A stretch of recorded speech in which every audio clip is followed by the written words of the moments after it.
their lives are still full of exactly the same troubles that characterize human life in general. And so you compare yourself on one dimension. You don't see, well, the person's worked 80 hours a week for 40 years and it's blown all his relationships out of the water. You really are your only comparison group, especially as you get older, because your life is so idiosyncratic and peculiar that look, you have to care what other people think. It's stupid to think otherwise because you have to be social and you have to be aware of what other people are doing and all of that. So this isn't psychopathic individuality, but it is genuinely true that no one has your set of opportunities and limitations. And so the comparison just isn't real. It can't be sufficiently multidimensional. Because maybe you see someone who's rich. I've met many people who are very, very rich. And you can look at their lives and they have these huge houses and material plenty, and they're shielded from many catastrophes that would hit someone without those resources harder. But their lives are still full of exactly the same troubles that characterize human life in general. And so you compare yourself on one dimension. You don't see, well, the person's worked 80 hours a week for 40 years and it's blown all his relationships out of the water. It's like, yes, he's rich, but he's also old now. He's 60. And one of the best predictors of wealth is age. Really, do you want to be young and poor or old and rich? It's like, I'd pick young and poor because you can't buy youth. And so, and that's something that's worth considering. But you don't know what burdens the people you're jealous of are carrying. So leave it be.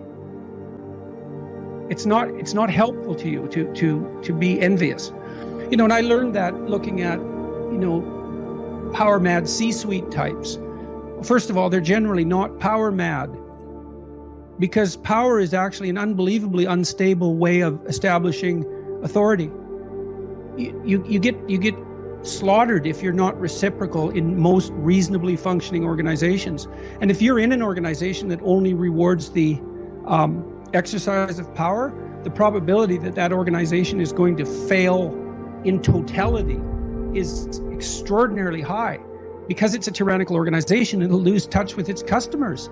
So the C-suite types, they're working nonstop. Corporate lawyers in New York, they make $700 an hour, but they work all the time. And there are people who are suited for that. But it isn't obvious that that's for everyone, or that it should be, or that it's even desirable. Now, it's a temperamental issue to a large degree. Many of those people are hyper-conscientious. And so if they'll work, wherever you put them, what they would do is work. That's who they are. And it's biological as well. It's not all biological because traits are affected by learning and by environment in complex ways. But a huge chunk of it is that you're born like that. And that has advantages and disadvantages. So conscientiousness is a good example. It's a good predictor of long-term life success.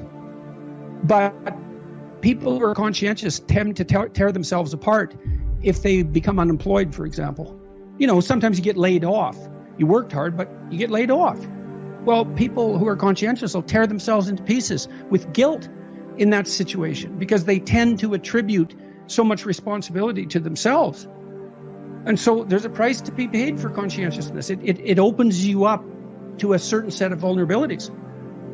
So, and you might be somewhat unbearable to your family too, because all you ever do is work.